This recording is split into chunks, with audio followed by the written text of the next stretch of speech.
Good afternoon. The Secretary General will update you on the second day of the meeting of NATO Foreign Ministers, and then we'll have time for a few questions. Secretary General.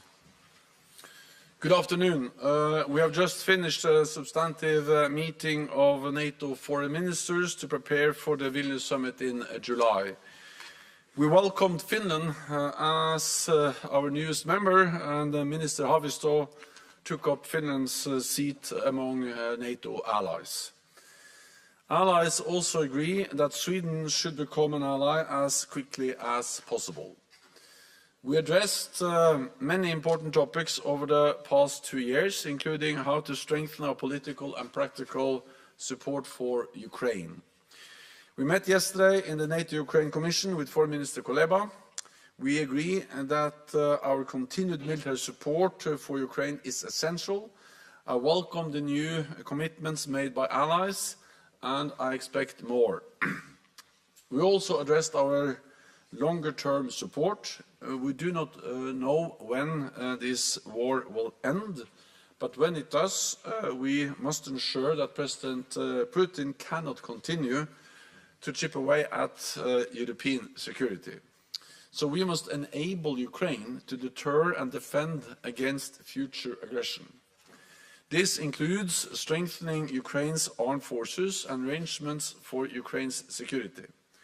We agreed to start work on developing a strategic multi-year assistance program for Ukraine, a clear demonstration that our support will continue for the long haul, to increase Ukraine's interoperability with NATO and to bring it up to NATO standards. This will assist Ukraine on its path to Euro-Atlantic integration, because Ukraine's future is in the Euro-Atlantic family. NATO allies are committed to giving Ukraine what it needs to prevail as a sovereign, independent nation in Europe and to achieve a just and durable peace. At the same time, we will continue to support our partners facing pressure from Russia, including Moldova, Georgia, and Bosnia-Herzegovina. We also discussed the threats and challenges in the Middle East and North Africa, including instability, terrorism, and the growing activities of Russia and China. We will continue to work closely with our partners, including Mauritania and Tunisia, to help them build up their defense institutions and stabilize their countries. To keep our people safe in a more dangerous world, it is essential that we invest more in our defense. So today, ministers also addressed progress on defense spending. At the Vilnius Summit, I expect allies to agree an ambitious, a new defense investment pledge with 2% of GDP as a floor, not the ceiling. For our final session, NATO's Asia-Pacific partners, Australia, Japan, New Zealand and the Republic of Korea, joined us, together with the European Union. We discussed the global consequences of Russia's war against Ukraine. This war is not only an attack on Ukraine, but on the international rules-based order that preserves peace and stability. If President Putin wins in Ukraine, it will send a dangerous message to authoritarian leaders around the world that they can achieve their goals through brute force. So our support to Ukraine remains critical, and it is in our shared security interest. We also discussed China's growing alignment with Russia. China refuses to condemn Russia's aggression, it echoes Russian propaganda, and it props up Russia's economy. China and Russia are also stepping up their joint military activities in the Indo-Pacific region. Allies have been clear that any provision of lethal aid by China to Russia would be a historic mistake with profound implications. At a time when Beijing and Moscow are pushing back against the rules-based international order, it is even more important that we continue to stand together as NATO allies and with like-minded partners. And with that, I'm ready to take your questions. We'll start with the BBC in the third row.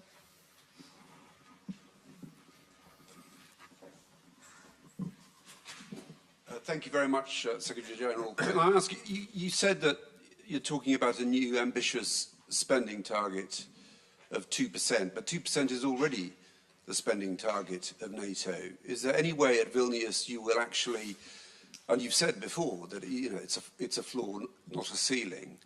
So I'm not confident that is a new spending target. If you can explain to me why it is a new spending target, wouldn't it be more honest to say, a new figure is a new spending target, like say 2.5%? Do you think there's a possibility that might happen?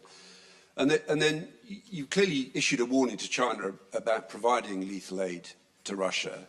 Is there any evidence among allies that China is doing that? Thank you very much. First on 2%, you're right that when NATO leaders met in 2014 in the United Kingdom in Wales, we agreed a defence investment pledge where we also used 2% as GDP as the guideline. But then we refer to 2% as something we should strive towards, move towards. So it has been interpreted by many allies as something that is more like a ceiling, something we should move towards, which is actually the language we use in that statement or in that pledge agreed in 2014. Since then, actually, allies have come a long way, because since then, all allies have increased defense spending, and this is significant because until 2014, the majority of NATO allies across Europe and Canada actually were reducing defense spending every year. So what we managed with the pledge we made in 2014 was to turn the corner, not going down anymore, but actually start to go up. And all allies have increased the defense spending. More allies meet the 2% guideline or are spending or are at 2% or above. But many allies are still below. And some of them also then refer to, well, this is something we should strive towards, not a kind of requirement. So that's what I'm mean. That's my message when I speak about the stronger commitment, is to have much stronger language, that this is not some kind of ambitious goal in the distant future that we should strive towards. It is something that we should be strongly committed to, and as a 2% as a minimum, not as a ceiling. So I actually think it will make a difference if not only I say that 2% should be a minimum, but that all allies agree that 2% should be a minimum floor. The most important thing is, of course, what allies do, and I'm quite encouraged because I also now see that several of those allies who have been not able to reach 2%, like Germany, like the Netherlands and others, Denmark and many others, they are now very committed to increasing defense spending and to reach 2% also soon. And that's because the war in Ukraine, which has made it even more obvious that we need to invest more in defense. When it comes to China, of course, we are monitoring very closely what China does. Any provision of lethal aid to Russia from China will be a big mistake, with profound consequences. So far, we have not been able to confirm any provision of lethal aid, but this is something we follow very closely, and we also communicate very clearly that this will be a big mistake. Then what we do know is that China has not been able to condemn the brutal invasion of Ukraine. We also know that China and Russia are coming closer and closer. They signed just weeks before the invasion a partnership agreement where they state clearly that the partnership between Russia and China is without any limits, a partnership with no limits. And then we of course also know that China is propping up Russia's economy. So this is of course of concern, and we need to be clear on these issues in our engagement with China. The Economist. Anton LaGuardia of The Economist. I was wondering whether you could be more precise in some of the wording that you use. You say that Ukraine's future is in the Euro-Atlantic family. Does that mean that NATO's future is in NATO, and when? What does the multi-annual program for Ukraine to help integrate it further mean? How is that different from what is being done today to help Ukraine defend itself? And last, on China, what do you actually mean by saying it's a big mistake with profound consequences if China were to provide lethal aid? What would the consequences be? Thank you. First, on NATO and Ukraine. NATO's position is that Ukraine will become a member of the alliance, and that position has not changed. But we know that there are at least two things we need to address to make that possible.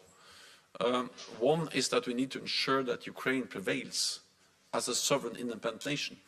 Of course, any meaningful discussion about Ukraine as a member of the alliance has to be based on that Ukraine is a democratic, independent nation in Europe, and that's exactly what is now challenged or threatened by the brutal Russian invasion. So the first step, the basic requirement, is to provide military support to Ukraine, so President Putin doesn't win his war of aggression. The second thing we need to address is that when this war ends and Ukraine prevails, then, of course, we need to ensure that we have the highest level of interoperability, that Ukraine is able to move from Soviet-era standards, doctrines, ways of operating their armed forces. This transition has started, but we need more, and we need to implement it quicker. And therefore, the difference between the current support that NATO and NATO allies is providing to Ukraine is that's to meet the immediate needs. Allies are providing, of course, weapons, military support. NATO is also providing a lot of non-lethal support, but that's to address the immediate needs to help Ukraine now. This program is more long-term perspective. That is about building the institutions, helping with the transition, the interoperability, the standards, the doctrines, all of these things that we need to have in place also to move towards membership. So that's in a way the difference. Then the second question was China. Well, as a consequences, I think I will only limit myself to say that it has been made clear by several allies, also the biggest ally, that there will be severe consequences. And I think there's no reason to go into details, but China knows that there will be severe consequences if they start to provide lethal aid to Ukraine, to Russia. Sorry. Okay, we'll go to the Kiev Independent.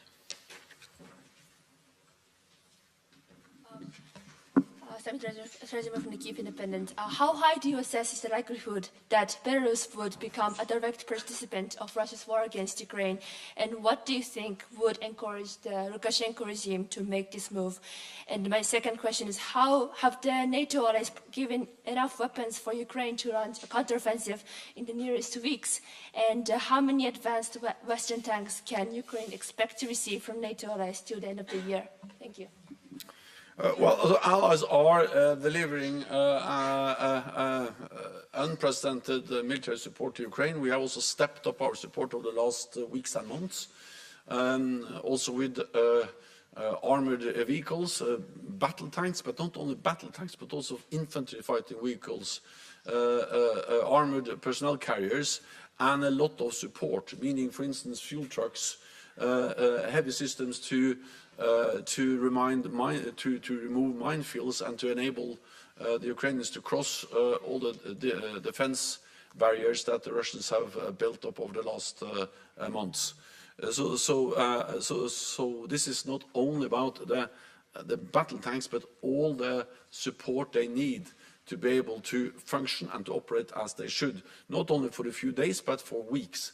And therefore, this is also about sustainment, meaning providing the fuel, the ammunition, the spare parts, the maintenance capacity that need to follow and support these efforts.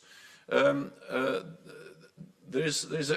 totality, there is a high number. I don't have the number in my head now, but in total, there's a high number of battle tanks Some of them are older battle tanks, some of them are Soviet-era battle tanks, but many of them are also now modern NATO standard battle tanks. The UK has delivered Challenger, many NATO allies have delivered Leopard 2, and then the US is also now in the process of delivering Abrams. This comes on top of the, for instance, the Marders, which is infantry fighting vehicles, the Bradleys, which is US infantry fighting vehicles, and it is this totality that provides the Ukrainians with the capabilities they need to retake land, to further push back the Russian forces. It is for the Ukrainians to make the operational decisions on exactly how and when. Our responsibility is to help them. On Belarus, well, Belarus has been and continues to be a platform which Russia uses in its aggressive actions against Ukraine.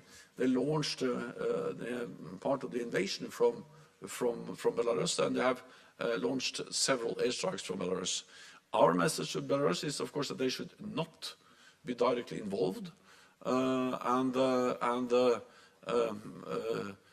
we will just continue to provide Ukraine with the support they need to fight against aggression and to win this war. Okay, CDF. Thanks. Secretary General, I have a more general question on China. As the view on China changed, are you ready to change, or is NATO ready to change the strategic concept towards China?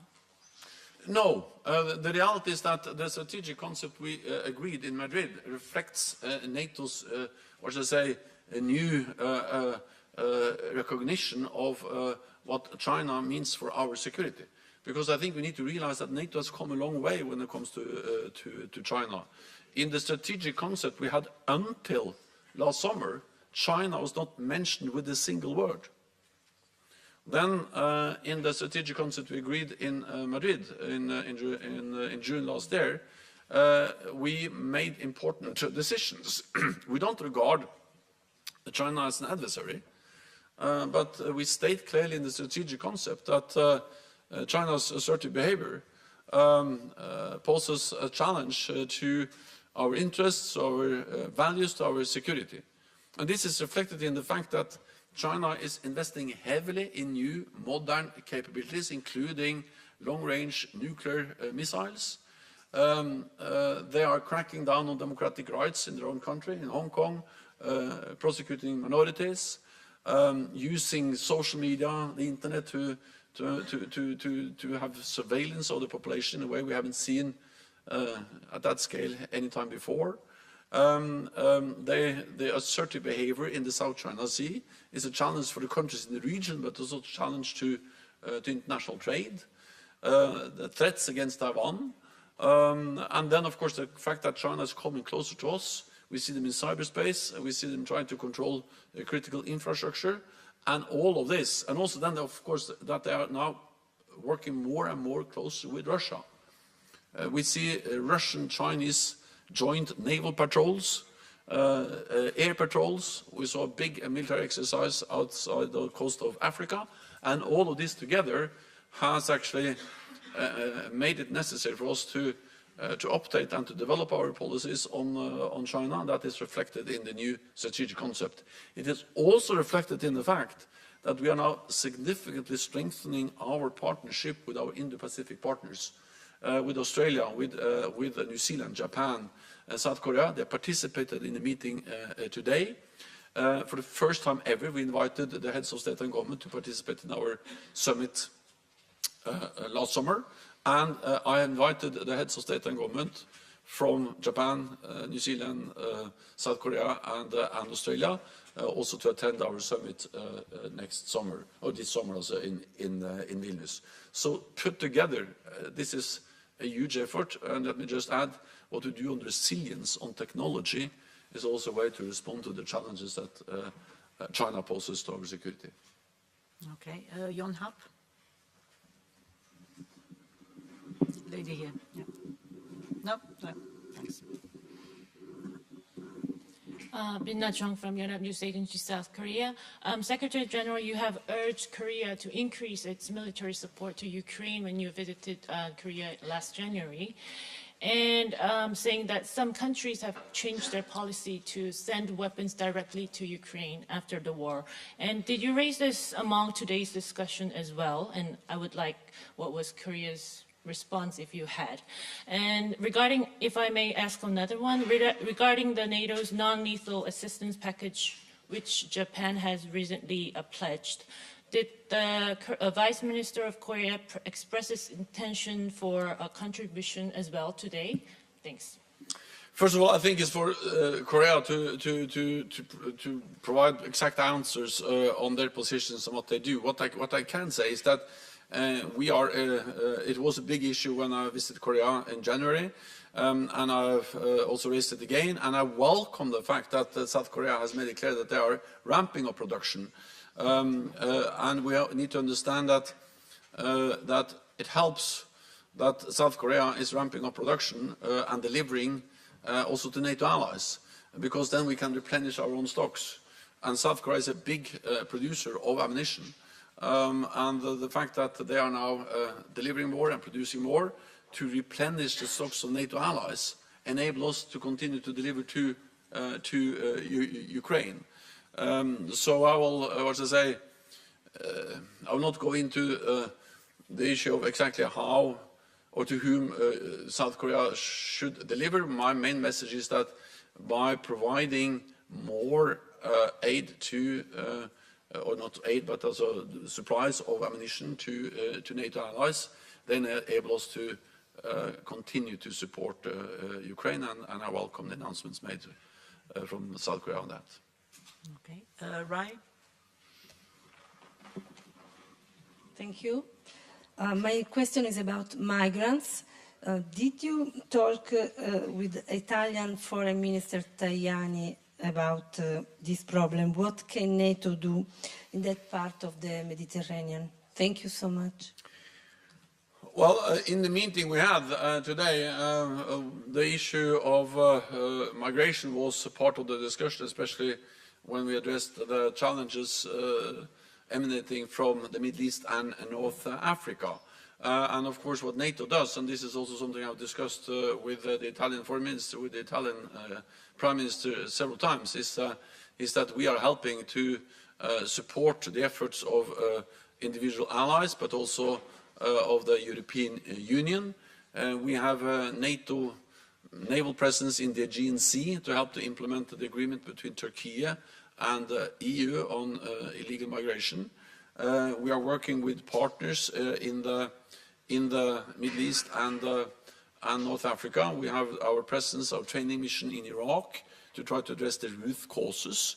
A stable Iraq, a stable Middle East is of course important also to address the root causes of the migrant challenges that Europe is facing. And we are also stepping up our cooperation and support to countries like Tunisia and Mauritania. And then, of course, we are exchanging information, we are helping each other as NATO allies. But the migrant and refugee issue is, of course, something that has to be addressed with many different tools. Many of them are outside the NATO mandate, but some of them are, and we are working with countries, Iraq, Mauritania, and others, to help to address the root causes. Okay, Bloomberg.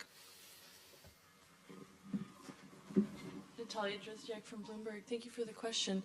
I'm wondering whether NATO still believes that China holds sway over Russia with regards to the war in Ukraine, especially after Russia announced plans to station nuclear weapons in Belarus days after it had signed a declaration with China saying countries shouldn't station weapons abroad. Thank you. So what we know is that Russia is more and more dependent on China. Trade with China has become even more important for Russia, not least because of the economic sanctions and the consequences of the war in Ukraine. I also believe that the announcement that they will deploy tactical weapons, nuclear weapons, to Belarus just after they sign an agreement stating the opposite, just shows that these are empty promises, and what we need to watch closely is actually what Russia is doing, and that's exactly what NATO allies are monitoring closely. So far, we haven't seen any changes in the Russian nuclear posture that requires any changes in our posture, but we remain vigilant. We will follow closely what they do, and we have increased our presence in the eastern part of the alliance to remove any room for misunderstanding, miscalculation in Moscow about NATO's readiness to protect and defend all allies. And we do that not to provoke a conflict, but to prevent the conflict, to prevent any military attack on NATO allies. Okay, we'll take one last question from Politico. Thank you very much, Elif from Politico. Secretary General, did ministers discuss the arrest and continued detention of Wall Street Journal reporter Evan Gershkovich, and did they discuss any concrete steps or actions that they can take to help secure his immediate release? Thank you. My message is that the Wall Street Journal journalists should be released, and this is about freedom of the press and the importance of journalists to be able to operate and to ask difficult questions and to do their work. And many other allies have expressed exactly the same call on Russia. Thank you very much, colleagues. This concludes this press conference. Thank you. Thank you.